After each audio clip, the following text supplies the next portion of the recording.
안녕하세요. 저는 개인 디저트 가게를 운영 중인 30대 여성입니다.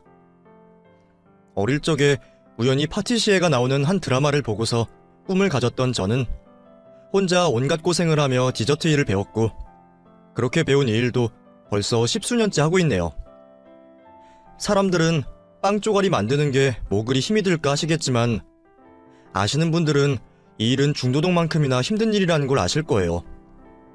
제가 만드는 디저트는 겨우 몇 분이면 입속으로 사라질 만큼 자그마하지만, 이 작은 걸 만들기 위해서 저는 주방 뒤편에서 하루 열 몇 시간씩 노동을 하고 있습니다. 오랫동안 일을 해온 만큼 이제는 이 고생도 익숙하긴 하지만, 혼자 몇 시간씩이고 일을 한 것은 여전히 고생스럽고 고단한 일인 듯해요. 덕분에 매일 손목과 어깨에 파스 냄새가 가시지 않고 여기저기 아프지 않은 데가 없네요. 그래도 저는 제 가게를 운영하고 있는 지금이 너무 행복하기만 합니다. 고생하는 것에 비하면 결과물은 너무나 작지만, 제 디저트를 맛보시고 잠시나마 행복해하시는 손님들을 볼 때마다 제가 이 일을 하기를 잘했구나 싶거든요. 그런데 하마터면 이렇게 좋아하는 일을 못할 뻔했는 게 기가 막히기만 하네요.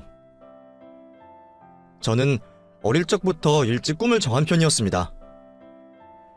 학창시절 우연히 보게 된 드라마 한 편이 제 인생을 바꿔놓았죠.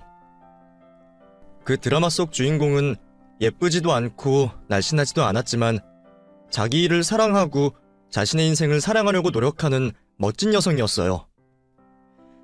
별로 예쁘지도 않고 귀염성도 없어서 집 안팎으로 늘 구박덩어리였던 저는 그 드라마 속 주인공처럼 예쁘지 않아도 당당한 여성이 되고 싶었습니다. 그리고 그 주인공이 만드는 것처럼 아름답고 섬세한 그 디저트들을 제 손으로 만들어보고 싶다고 생각하게 되었죠. 그래서 그때부터 저의 꿈은 파티시에가 되었습니다. 저희 집은 형제도 많은 데다가 부모님들이 자식들 키우느라 먹고 살기 바쁘신 분들이라 저는 어릴 적부터 부모님께 큰 관심을 받지 못했습니다. 부모님은 위로 언니와 밑으로 남동생만 챙기시느라 둘째 딸인 저는 늘 제일 마지막 순번이거나 그마저도 관심을 못 받는 일이 허다했죠. 게다가 언니는 동네에서도 유명할 정도로 예쁘고 공부도 잘했고, 동생은 그저 막내 아들이라는 이유로 예쁨을 받던 자식이었기에 형제들에 비해 특출난 것도 없고 예쁘지도 않아서 늘 비교를 당하던 저는 스스로를 부모님의 안 아픈 손가락이라 생각했어요. 그러다 보니 애초에 제 꿈을 물어봐주고 응원해주는 사람도 없었지만, 제가 꿈을 이루기 위해서는 부모님의 지원이나 도움을 바랄 수가 없는 형편이었습니다. 그런 사정을 일찍부터 알고 있었던 저는 제 힘으로 꿈을 이루기 위해 누구보다 노력할 수밖에 없었죠.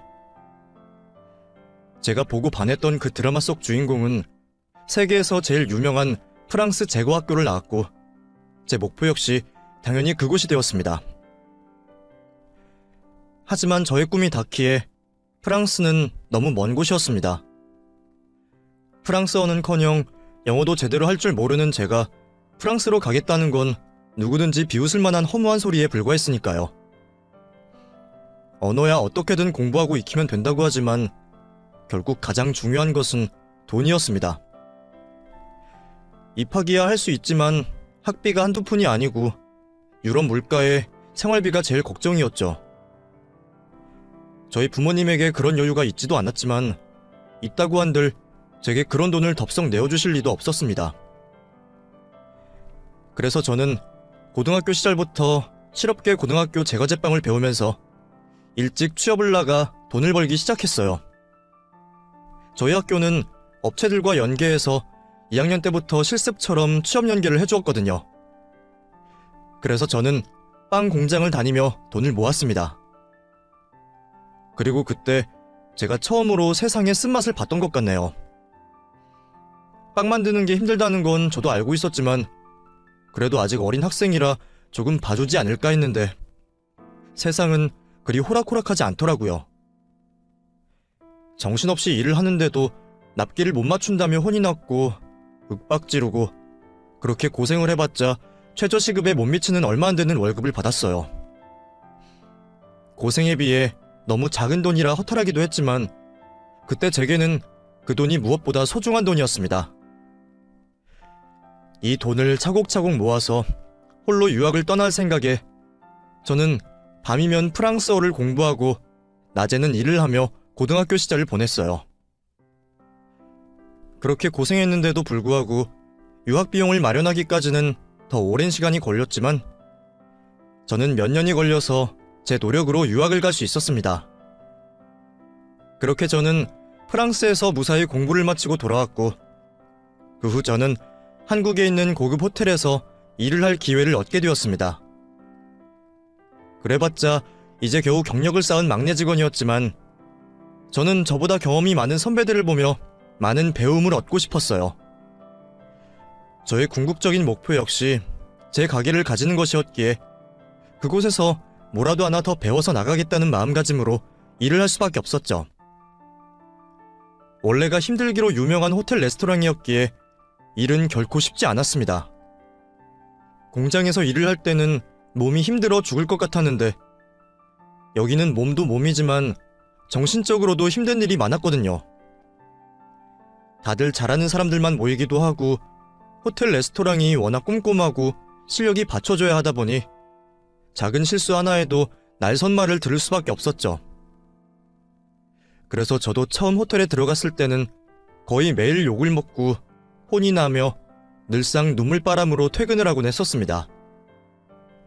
그러면서도 제 미래를 위해 참고 노력해야만 하는 속상한 날들이었죠. 제가 어디 기댈 줄도 모르고 혼자 버티는 스타일이긴 했지만 저도 가끔씩 위로를 받고 싶기도 했습니다. 하지만 가장 가까운 가족들조차도 제게는 위안이 되어주지 못했어요. 늘 저보다 잘난 언니는 제 말을 무시하기만 했고 동생은 자기 일을 하느라 바쁜 탓에 제게 관심이 없었죠. 부모님은 처음부터 제가 그 일을 하는 것을 못마땅해 하셨던 탓에 괜히 얘기를 꺼냈다가는 당장 일을 그만두라거나 괜한 짓을 했다는 구박을 당할 뿐이었습니다. 그렇다고 제가 애인이 있는 것도 아니고 바쁜 친구들을 붙잡고 하소연을 할 수도 없었죠. 그렇게 외롭고 적적한 때에 제가 그 사람을 만나게 되었습니다. 장현 씨는 저와 같은 호텔에서 일을 하던 사람이었어요. 디저트 부인 저와 달리 장현 씨는 요리부였지만 매일 같은 레스토랑을 드나들던 덕에 얼굴을 알고 오며 가며 인사 정도 하는 사이였어요. 하지만 저희가 같이 일을 하는 것은 아니었기에 이전까지는 그리 가까운 관계는 아니었어요. 그냥 인사만 하고 가끔 휴게실에서 만날 때마다 인사치레 같은 대화를 나누는 사이였죠. 그러던 어느 날 제가 너무 힘든 일이 있어서 휴게실에서 눈물을 닦고 있는데 장현 씨가 들어왔었어요. 다들 퇴근했을 시간이라 아무도 없는 줄 알았는데 무슨 일인지 장현 씨도 그 시간까지 남아있었더라고요. 갑자기 들어온 인기척에 급히 눈물을 훔친 저는 아무렇지 않은 척 인사를 건넸습니다. 안녕하세요. 현철씨 맞죠? 퇴근 아직 안 했나봐요? 예, 잠깐 정리할 게 있어서요. 이제 가야죠. 그럼 장현씨도 퇴근 잘하세요? 현철씨, 혹시 울고 있었어요? 모르는 척 하려고 그랬는데 그러면 안 될 것 같아서요. 혹시 무슨 일 있으면 나한테 털어놔도 괜찮아요. 아니면 우리 둘 다 늦게 퇴근하는 참에 맥주라도 한잔 할래요?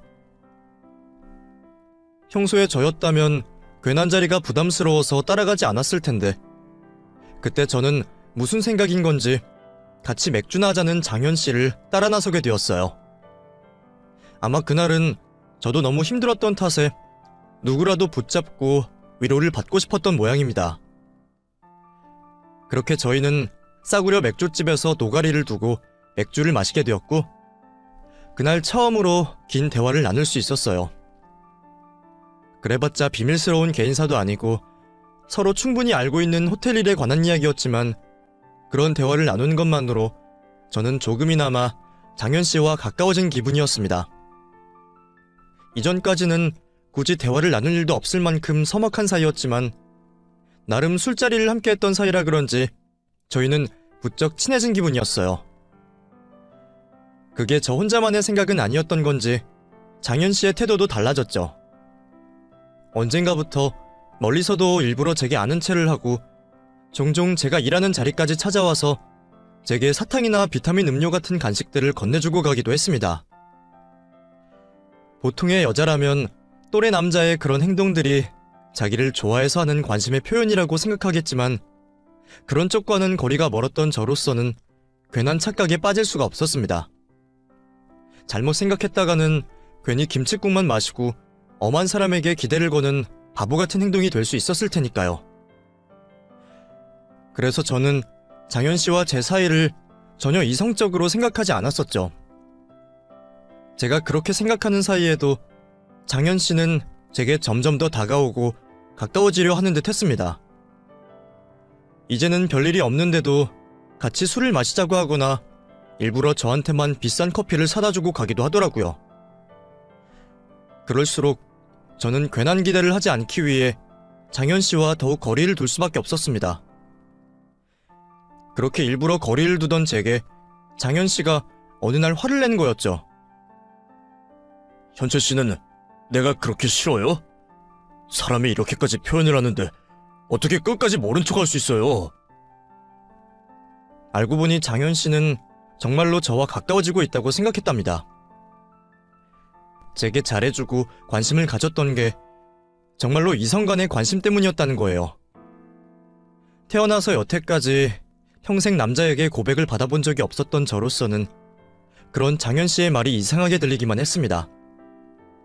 보통은 누가 나를 좋아한다고 하면 기쁘기만 해야 할 텐데 그때도 저는 대체 이 사람이 내 어디가 좋다는 건가 싶어서 혹시 나를 속이거나 놀리는 건지 의심을 하기만 바빴거든요. 그것도 그럴 것이 저는 얼굴이 예쁜 편도 아니고 매력이 있는 것도 아니고 매일 디저트를 맛보고 만드느라 점점 뚱뚱해져가는 몸과 자신감 없는 성격 탓에 누구에게 관심을 받거나 사랑받기 쉬울 만한 타입이 아니라고 생각했습니다. 그런 제 자신을 스스로도 잘 알고 있었고 매일 그런 사실을 제게 일깨워주는 가족들 덕분에 괜히 헛물을 켜거나 남의 마음을 오해할 만큼 자신감이 있는 사람도 아니었어요. 그래서 장현 씨가 제게 잘해주고 웃어줄 때에도 그냥 이 남자가 워낙 성격이 좋고 잘 웃는구나 생각하며 제 스스로 오해의 싹을 자르기만 할 뿐이었죠. 그런데 그랬던 사람이 정말로 내가 좋아서 그랬다는 게 저는 믿어지지 않았습니다. 난생 처음 받아보는 고백에 저는 그날 밤 잠도 자지 못했어요. 그렇게 저희는 연인이 되었습니다. 사내 연애라면 사내 연애였던 만큼 저희는 조심스럽게 비밀 연애를 시작했고 같은 일터에서 자주 서로를 챙기며 예쁜 사랑을 키워나갔어요. 서로의 고생을 잘하는 만큼 저희는 힘들 때마다 힘이 되어줄 수 있었고 제게 위로를 건네고 다독여주는 장현 씨를 보며 저는 어느 때보다 따뜻한 마음과 안정을 느낄 수 있었습니다. 이런 따뜻한 남자가 나를 좋아해주니 그때 저는 더 바랄 게 없을 것 같았어요. 먼저 고백을 받거나 사내 연애를 한다는 건 드라마 속 여주인공에게나 벌어지는 일이지 못난이 같은 나한테는 평생 없을 일이라고 생각했는데 저는 장현 씨를 만난 후로 제 인생의 주인공이 된 기분이었어요. 그리고 내게 그런 행복을 가져다 둔 장현 씨에게 점점 더 마음이 깊어질 수밖에 없었습니다. 처음부터 서른이 다 되어 만났던 탓에 진지한 관계가 될 수밖에 없었던 저희는 자연스럽게 결혼 얘기를 주고받기도 했습니다. 당장 언제 결혼을 하자는 계획은 없었지만 언젠가 준비가 된다면 그때 결혼을 하자는 막연한 얘기를 나누곤 했었죠. 하지만 결혼을 위해서는 무엇보다 돈이 중요했습니다. 저희가 결혼 적령기 나이임은 틀림없었지만 그때는 저나 남자친구나 결혼에 대해 준비가 되어 있는 상태가 아니었어요. 저는 유학을 다녀오느라 20대 시절 모은 돈을 전부 써버렸었고 장현 씨는 뒤늦게 요식업에 뛰어들어 그 나이에 막내 생활을 하느라 크게 모은 돈이 없었거든요. 게다가 집안 사정 역시 서로 비슷한지 부모님께 손을 벌릴 수도 없었기에 저희는 결혼을 하려면 각자의 노력으로 해내는 수밖에 없었습니다. 집이야 월세라도 괜찮았지만 적어도 지금보다는 자리를 잡은 상황에서 결혼을 해야 했었죠. 저처럼 장현 씨 역시 자기 가게를 가지는 것이 목표였기에 지금 당장은 둘 다 호텔에서 고생하며 일을 하고 있지만 언젠가는 각자 가게를 운영하며 사장님이 되어 자리를 잡으면 결혼도 할 수 있고 고생도 끝이 날 거라 생각했어요. 그러기 위해서는 지금처럼 호텔에서 열심히 경력을 쌓고 일을 하는 게 중요하다고 생각했습니다. 당연히 힘은 들었지만 호텔에서 일할 기회가 흔한 건 아니었으니까요. 그래서 저희는 더더욱 서로를 위로하고 응원하는 수밖에 없었죠. 그런데 그런 상황에 남자친구가 어느 날 갑자기 호텔 일을 그만두게 되었습니다. 제게 이렇다 할 얘기도 없이 하루아침에 호텔 일을 그만두게 된 남자친구는 자기 발로 일을 때려칠 수밖에 없었다며 차라리 후련하다는 태도였어요. 됐어. 어차피 거기 지긋지긋했어.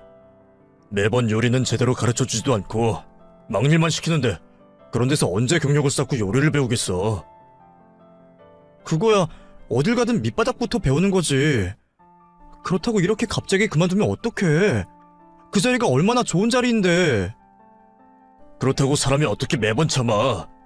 그냥 이참에 때려치고 다른 데서 경력 쌓으면 그만이야. 어디 일할 곳이 거기밖에 없겠어? 자신 있던 말과 달리 남자친구는 그 후로 일자리를 얻기 힘들어했습니다. 사실 당연한 일이었어요. 애초에 요리학교 출신도 아니고 대학을 나온 것도 아니었던 장현 씨는 어쩌다가 인맥 덕분에 운이 좋게 호텔 레스토랑에 취직하게 되었던 거였거든요. 최소 호텔 조리학과 아니면 유학파들이 넘쳐나는 곳이 호텔 주방이기에 장현 씨에게는 더 없는 기회였죠. 그래서 저는 더욱 그 자리를 버텼으면 했는데 그런 기회를 자기 발로 걷어차고 나갔으니 소문도 빠르고 좁은 이 업계 생태계에 다른 호텔에서 장현 씨를 고용할 리가 없었어요. 장현 씨는 금방 다른 레스토랑에 취직할 수 있을 거라 생각했지만 몇 년 동안이나 기본기를 닦아야 하는 요리업계에서는 그게 쉬운 일이 아니었죠. 결국 장현 씨는 몇 달 동안을 백수처럼 지내야 했습니다. 형편이 넉넉한 것도 아닌 탓에 마냥 놀 수는 없었던 장현 씨는 그 후로 눈을 낮춰서 겨우 다른 식당에 취직을 할 수 있었어요. 그걸 그나마 다행이라고 해야 하겠지만 저는 호텔 레스토랑에서 양식 요리를 배우던 사람이 갑자기 분식집이나 한식집 주방 보조를 하게 된 것이 기쁘지 않았습니다. 이럴수록 목표에서는 더 멀어질 거라는 걱정밖에 없었죠. 그런 상황이라면 저희 결혼은 더욱 멀어질 수밖에 없을 거라 생각했습니다. 준비가 되어서 하루빨리 가게를 차려도 모자랄 판에 제대로 배우지도 못하고 경력도 없이는 창업을 하기 어려울 테니까요. 저도 30 나이가 적다고는 생각하지 않았던지라 하루빨리 결혼을 하고 싶었던 와중에 그런 상황이 반갑지는 않았습니다. 그렇다고 그걸 장현 씨 탓으로 돌리고 싶지도 않았고 누구보다 힘들 그 사람에게 부담을 주고 싶지도 않아서 저는 남자친구에게 별말을 하지 않았어요. 그런데 그런 상황에 장현 씨가 갑자기 결혼 이야기를 꺼내더라고요. 우리 차라리 그냥 결혼이나 할까? 어? 결혼? 갑자기? 갑자긴 아니지. 우리 언젠가 결혼하자고 했었잖아. 그동안은 여력도 없고 시간도 없었는데 이제는 내가 좀 한가하니까 이참에 결혼이나 하면 어떨까 해서. 글쎄, 장현 씨야 여유가 있다고 해도 나는 그대로이고 지금은 잘 모르겠네. 언제는 나랑 하루빨리 결혼하고 싶다고 그러더니 왜? 지금은 나랑 결혼할 마음이 없어? 내가 무능해서? 그게 아니라 지금 우리 상황이 결혼하기에는 아직 이르잖아. 가게 차리겠다는 목표라도 이뤄야 결혼을 하지. 결혼 자금도 없이 어떻게 결혼을 하겠어. 당시 저와 남자친구는 둘 다 창업을 목표로 열심히 저축을 하는 중이었고, 저는 정말 짠순이처럼 돈을 모으고 있었습니다. 돈 모으는 거야 어릴 적부터 하던 버릇이었으니 유학을 가고 싶어서 아등바등 살았을 때처럼 살았던 저는 몇 년째 입던 옷을 입고 또 입고 외출복이라고는 제대로 된 옷 한 벌도 없을 정도로 돈을 아끼면서 오로지 제 가게를 차릴 목돈을 만들고 있었어요. 자세한 사정은 모르지만 그에 비해 장현 씨는 아직까지 모은 돈도 많이 없는 듯했고 가게를 차리기는커녕 결혼 얘기를 꺼낼 만한 사정은 아니었습니다. 그래서 저는 당장 결혼 얘기를 꺼내는 남자친구가 부담스러울 수밖에 없었죠. 그래도 나랑 결혼하고 싶긴 한 거지? 당연하지. 나도 하루빨리 결혼하고 싶어. 지금도 형편만 되면 하고야 싶지. 그럼 현재 너 모은 돈으로 내 가게 차리게 좀 도와주면 어때? 결국 내가 자리를 잡아야 결혼을 할 수 있는 건데 너는 지금도 호텔에서 일하고 있으니까 그 돈으로 내가 먼저 가게를 차리고 내가 자리를 잡으면 결혼을 하면 되잖아. 그래서 내가 가게 일로 돈을 모으면 그 돈으로 현재 네가 디저트 가게를 차리고 그럼 결혼도 하고 서로 좋은 거 아니야? 여태껏 내가 모은 돈으로 자기 가게를 차리게 도와달라는 남자친구의 말에 저는 말문이 막혔습니다. 내가 아무리 그 사람을 많이 사랑하고 결혼을 생각하고 있다지만 여태 제가 고생해서 모은 전 재산을 쉽게 달라고 말하는 건 너무 과한 말이 아닌가 싶더라고요. 그래도 그건 좀 아닌 것 같은데. 나도 하루빨리 내 가게 차리고 싶고 그래서 열심히 모으고 있는 거잖아. 근데 그 돈으로 장현씨 가게를 차려달라니 나는 좀 이해가 안 되는데? 뭐야, 내가 지금 나 하나도 차고 그러는 거야? 우리 둘 다 행복해지려면 그 방법밖에 없을 것 같아서 그러는 건데 단칼에 안 된다 그러니까 너무 섭섭하다. 저는 당연히 그건 안 되겠다며 거절을 했지만 장현 씨는 제 거절에 섭섭하다며 기분 나쁜 티를 내었어요. 그리고 한동안 저한테 먼저 연락도 안 하고 삐진 티를 너무 내더라고요. 하지만 그렇다고 해서 제가 그 말을 들어줄 수는 없었어요. 그 후로도 장현 씨가 몇 번 그런 얘기를 꺼내려고 했지만 저는 그때마다 이리저리 거절을 할 수밖에 없었습니다. 결혼을 더 늦게 하는 한이 있더라도 제가 힘들게 모은 제 기회를 남에게 넘기고 싶진 않았거든요. 그래도 몇 번 거절 의사를 밝히고 나니까 자기도 기분이 상하는지 남자친구도 더 이상 제게 가게 얘기를 꺼내지 않았습니다. 그런데 이번에는 저희 부모님이 문제였어요. 아니, 제 입이 방정이었죠. 남자친구와 그런 일로 싸웠던 게 속상해서 제가 언니에게 말을 했었는데 언니가 그새 부모님께 그 말을 전했던 건지 저와 남자친구 사이의 일을 들으신 부모님이 저를 부르셨어요. 30이 넘은 딸이 결혼을 하지 않는 게 늘 걱정이셨던 부모님은 돈 문제 때문에 남자친구와 결혼을 쉽게 결정하지 못한 저를 탓하며 바보 취급을 하셨습니다. 너 남자친구가 먼저 결혼하자고 그랬다며. 근데 왜 싫다고 마다했어? 그게 아니고 지금 우리 둘 다 결혼하기에는 상황이 여의치 않으니까 준비되면 하자고 그런 거지. 결혼하는데 재고 따질 게 뭐가 있어. 둘이 마음 맞으면 그냥 하는 거지. 돈이야 결혼해서 모으면 되는 거지. 너는 뭘 그렇게 따지니? 우리도 다 월세에서 시작하고 결혼해서 돈 모았어. 남자가 먼저 결혼하자고 하면 여자는 덥석하면 되는 거지. 너는 애가 왜 그러니? 엄마, 남자친구 지금 호텔을 그만두고 여기저기 전전하고만 있어. 자기 가게도 하나 없는데 어떻게 결혼을 해? 너 그러다가 나이만 먹고 그때 가서 차이면 어떻게 하려고 그래? 여태 연애도 한번 변변히 못했던 애가 대체 무슨 자신감이야? 지금 남자친구랑 헤어지고 나면 너 좋다는 남자가 또 있겠니? 그리고 남자는 원래 결혼을 해서 처자식이 생겨야 열심히 사는 법이야. 그러니까 너도 너무 사리지 말고 우선 결혼이나 해라. 자식 셋 중에 네가 제일 걱정인데 너 결혼 못하면 내 속이 나만 하겠니?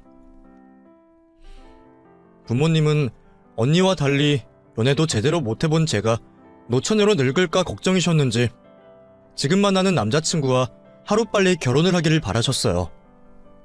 사실 저도 아직 자리 잡지 못한 남자친구가 걱정이긴 했지만 큰 욕심이 없는 제가 많은 것을 바라는 것도 아니었습니다. 부모님 말씀대로 돈이야 어떻게든 벌면 되는 건데 내가 너무 걱정을 하는 건가 싶기도 하더라고요. 보채는 남자친구와 등 떠미는 부모님 사이에 시달리던 저는 결국 이른 결혼을 생각하게 되었습니다. 저희는 결국 결혼을 약속하고 서로의 집에 인사를 드리러 가게 되었죠.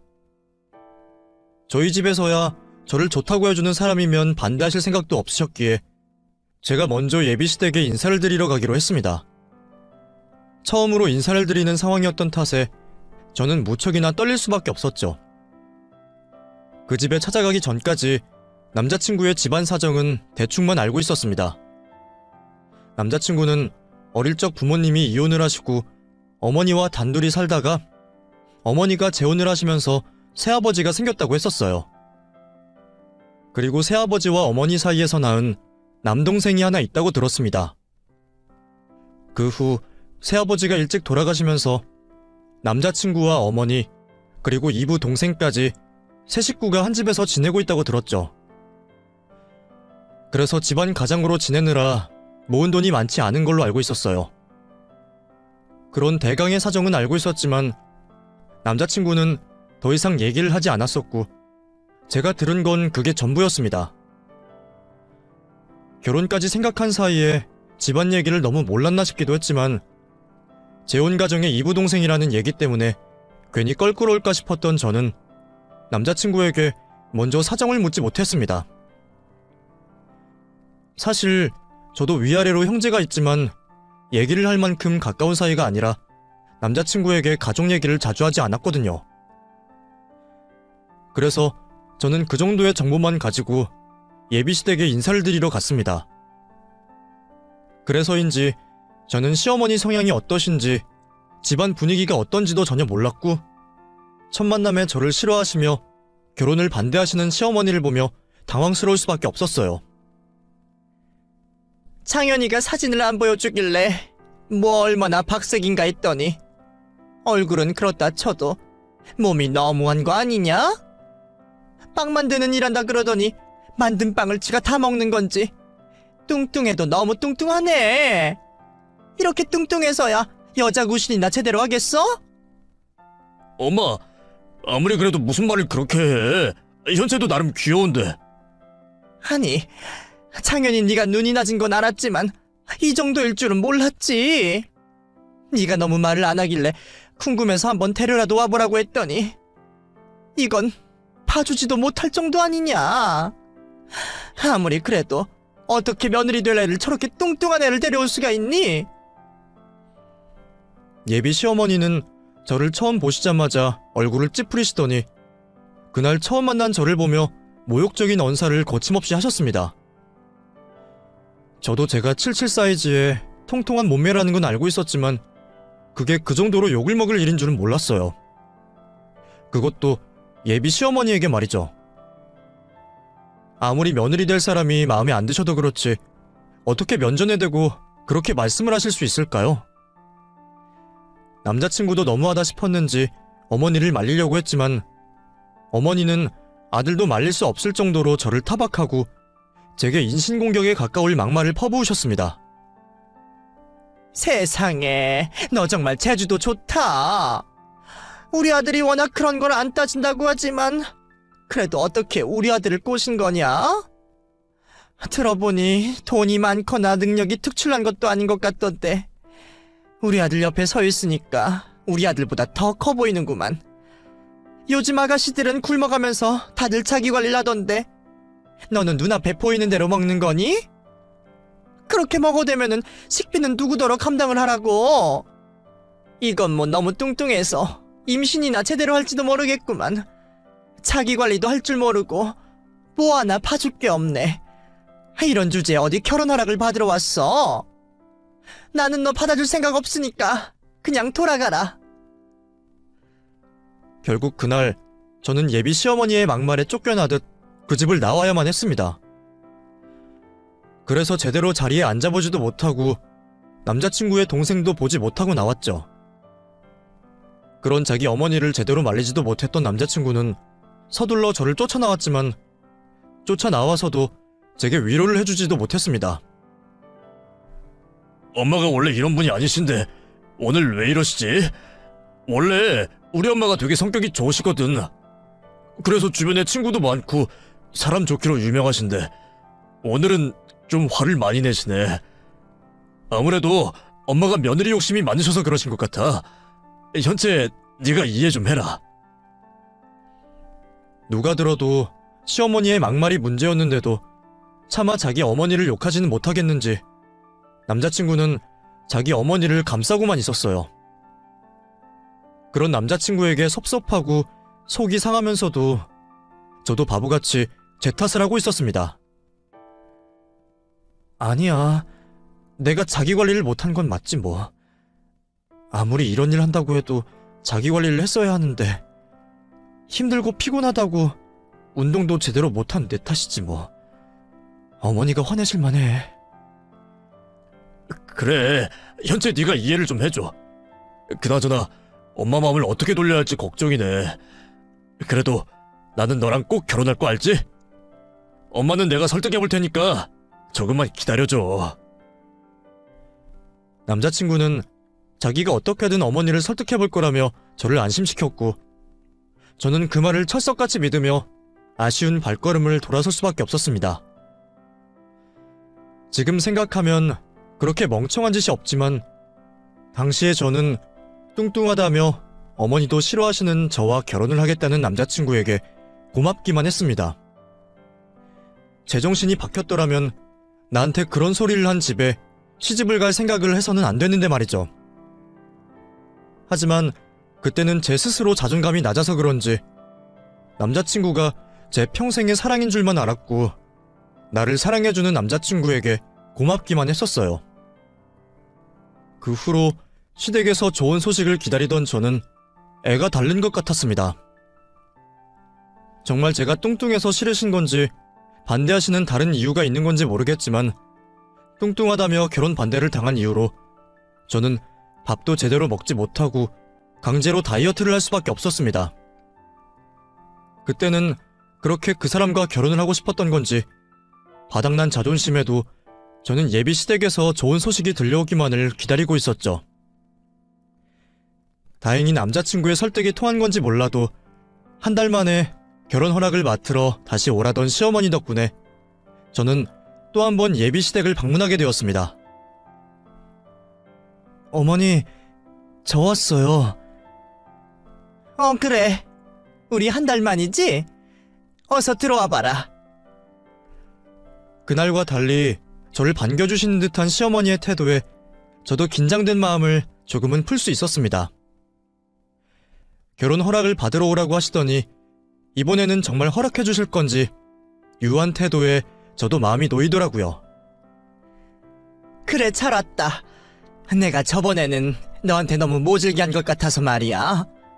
사실 따지고 보면 애인도 아니고 마누라가 날씬하고 예쁜 게 뭐가 중요하니? 안 그러니?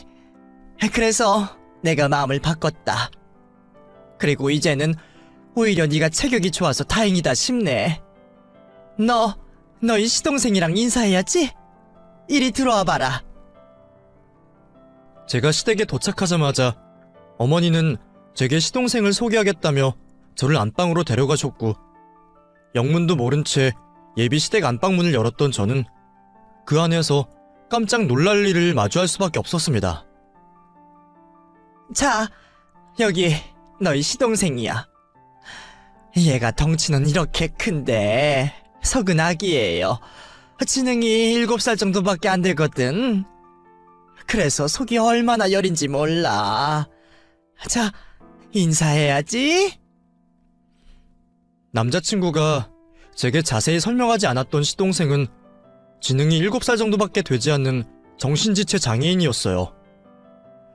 이런 일을 왜 미리 말을 안 했는지 저는 전혀 몰랐던 사실에 당황스럽고 놀랐지만 정작 제가 정말 놀란 일은 그게 아니었습니다. 얘를 혼자 둘 수가 없으니까 얘 때문에 식구들이 고생이 많아. 그동안은 나 혼자 돌봤는데 이제는 나도 나이가 들고 얘가 너무 커버려서 나 혼자 도저히 감당이 안 되더라고. 웬만한 성인 남자도 얘한테는 못 당해. 근데 너는 체격도 좋고 빵 만든다고 힘도 잘 쓴다며? 그래서 앞으로는 네가 얘를 좀 봐줬으면 좋겠다. 그래도 늙고 마른 나보다야 네가 낫지 않겠니? 원래 며느리들은 시집 오면 시댁 일에 신경 쓰는 거야. 어차피 돈이야 남자가 벌면 되는 거니까 너는 이제 식구들 챙겨야지. 너 가게 한다고 돈 모은 거 있다며? 그걸로 창현이 가게 차려주고 너는 앞으로 살림하면서 시동생 좀 챙겨라. 다짜고짜 저를 보고 시동생을 돌보라고 하시는 시어머니의 말에 놀랄 수밖에 없었습니다. 게다가 내가 가게 차리겠다고 모은 돈을 남자친구에게 주고 저더러 집에서 살림이나 하라니, 심지어 성인 남자들도 감당하기 어려운 정신지체아를 돌보라니, 이게 대체 무슨 일인가 싶었어요. 나한테는 아무 말도 하지 않고서 자기들 마음대로 그런 결정을 내리고 그걸 빌미로 결혼 허락을 하겠다는 게 황당하기만 했죠. 당황스러웠던 제가 남자친구에게 도움을 구하려는데 그 순간 저를 본 남자친구의 이부동생이 갑자기 제게 달려드는 겁니다. 마음은 어리지만 몸은 다 큰 성인이다 보니 본능을 이기지 못해 돌발 행동을 하려는 듯 했어요. 덩치도 크고 키도 한참 커서 존재만으로 위협적인데 제가 여자인 것을 알아보고 억지로 끌어안으려는 이부동생 때문에 저는 놀라서 도망을 치려 했습니다. 서둘러 안방을 나가려고 문을 잡는데 그 순간 어머니가 저를 막아서며 제가 도망도 못 가게 하더라고요. 어딜 가려고? 앞으로 네가 돌봐야 하는데 지금부터 친해질 생각을 해야지. 왜 도망을 가니? 왜 이러세요? 놔주세요. 저 일 그만둘 생각도 없고 남의 자식 보모 노릇할 생각도 없어요. 이럴 거면 이 결혼 안 할 거니까 내보내주세요. 뒤에서는 저를 끌어안고 놔주지 않는 남자친구의 이부동생과 앞에서는 저를 가로막는 예비 시모 때문에 저는 그 상황이 너무 무섭고 끔찍하기만 했습니다. 무서워서 남자친구를 찾는데 정작 남자친구는 제가 공경에 처해 있는 그 꼴을 보고도 거실에 서서 저를 빤히 보기만 하더라고요. 그걸 보니 이 모든 상황을 남자친구 역시 동의했다는 걸 깨달을 수밖에 없었습니다. 그리고 저는 여태 믿고 있던 남자친구에게 너무 큰 배신감을 느낄 수밖에 없었죠. 그 충격에 겨우 정신을 차린 저는 저를 붙잡는 두 사람을 밀치고 소리를 지르며 그 집을 벗어날 수밖에 없었어요. 그러자 그제서야 가만히 있던 남자친구가 저를 뒤쫓아 나오는 겁니다. 그래도 양심이 있으면 나한테 미안하다고 사과라도 할 줄 알았는데 남자친구는 적반하장으로 제게 되려 화를 내고 있었어요. 이런 식으로 가면 어떡해? 당장 들어가서 엄마한테 사과드려. 기껏 결혼 허락해 주시겠다고 해서 불렀는데 이러는 게 어딨어? 그리고 내 동생한테는 뭐 하는 짓이야? 내 동생이 말 못하는 괴물이라도 돼? 장현 씨야말로 이게 무슨 짓이야? 이런 말 한 번도 없었잖아. 나더러 갑자기 아픈 동생을 돌보라고? 이게 무슨 억지야? 그리고 내 돈으로 왜 장현 씨 가게를 차려줘? 너 이것밖에 안 되는 여자였어? 그동안 착한 줄 알고 만났더니 그거 다 가식이었냐? 앞으로 가족들 사이에 이렇게 할 거야 정말? 벌써부터 너 나 하면서 선 그으면 우리가 어떻게 결혼을 하니? 장현 씨야말로 처음부터 이러려고 그런 거야? 자기 동생 돌볼 식모 필요해서 나한테 결혼하자고 한 거냐고? 그건 아니지만 결혼해서 한 가족이 되면 그럴 수도 있는 거잖아. 내 동생이면 자기 동생도 되는 거 아니야? 내 동생 좀 돌봐달라는 게 그렇게 무리한 부탁이야? 자기 동생은 자기가 돌봐야지. 왜 나한테 그런 거 시키고 내 돈으로 가게를 차려달래? 그게 말이 된다고 생각해? 그거야 원래 바깥 일은 남자가 하는 거니까. 현재 네가 가게를 열고 싶다고는 했지만 솔직히 네가 그거에서 뭐 얼마나 벌겠어? 그리고 내 가게 잘 되면 나중에 너 가게까지 차려주겠다니까? 그때까지라도 집에서 내 동생 좀 돌봐주고 하면 좋잖아. 나도 너를 평생 고생시키겠어? 그냥 엄마가 만족하실 때까지 적당히 하다가 나중에 시설 같은 데 보내면 되잖아. 나도 우리 엄마 마음 돌리려면 어쩔 수가 없었어. 그나마 체력 좋아서 몸 잘 쓴다고 하니까 너를 받아주신다는데. 황당한 말만 하는 남자친구를 보니 저는 말문이 막혔습니다. 벽 보고 얘기하는 것도 아니고 계속 대화해봐야 의미가 없다 싶어서 더 이상 말을 섞고 싶지 않아졌죠. 기가 막혀. 그걸 지금 변명이라고 해? 됐다. 어차피 이제는 결혼할 것도 아닌데 내가 당신이랑 무슨 말을 더 하겠어? 우리 그냥 여기서 끝내고 앞으로 다시는 보지 말자. 대신 내가 오늘 같은 일 겪고도 그냥 가기는 너무 억울해서 너 딱 한 대만 때릴게.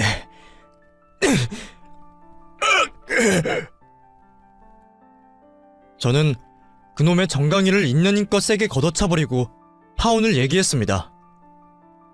그놈 말대로 제가 힘이 좋기는 했는지 그놈은 겨우 한 대를 얻어맞고도 그 자리에서 대굴대굴 구르고 있었어요. 나중에 치료비를 달라고 하면 어쩌나 걱정은 들었지만 그래도 마음만큼은 참 후련하더라고요. 결국 저는 그렇게 파혼을 하게 되었고 새 출발을 하기 위해 호텔 일을 그만두게 되었습니다. 그리고 드디어 제 가게를 차리게 되었죠. 사실 그렇게 일찍 가게를 열 생각은 없었는데 파혼을 하고 돌아온 제가 노처녀가 돼서 어쩌겠냐며 걱정하시는 부모님을 보니 제가 뭐라도 해서 보여드려야겠다 싶더라고요. 그래서 얼결에 가게를 열게 되었는데 다행인지 가게 운영이 어렵진 않았습니다. 그래도 나름 유학파에 실력이 있었던 덕분에 저희 가게는 금세 입소문을 타며 매일 조기 품절로 일찍 문을 닫을 정도의 맛집이 되었어요. 그 덕에 만족할 만큼 돈도 잘 벌게 되었고 가게도 잘 되면서 부족함 없이 혼자 잘 지내다 보니 결혼도 그리 간절하지 않더라고요. 결혼이 인생의 전부도 아니다 싶어 일에 매달리던 저는 결혼 생각은 거의 접으며 지냈습니다. 그런데 신기하게도 결혼 생각을 접고 나니 좋은 인연이 찾아오더라고요. 그래도 한번 그런 쓰레기를 겪어봐서 그런지 이제는 저도 사람 보는 눈이 조금 생겨서 무척 신중했죠. 다행히 좋은 사람을 만난 덕에 저희는 내년 봄 결혼식을 앞두고 있습니다. 부모님은 제가 혼자 늙어 죽을 거라며 걱정을 하셨지만 결국 늦게라도 결혼을 하게 되었네요. 그걸 보면 몇 년 전 부모님께 등 떠밀려 급하게 결혼을 하려고 했던 제가 바보 같기만 합니다. 그때는 자신감이 없고 자존감이 낮아서 저를 쉽게 내어주려 했지만 이제는 저도 제 스스로를 아끼고 사랑할 줄 아는 사람이 된 덕분에 저를 정말 사랑하고 아껴주는 사람을 만날 수 있었던 것 같아요.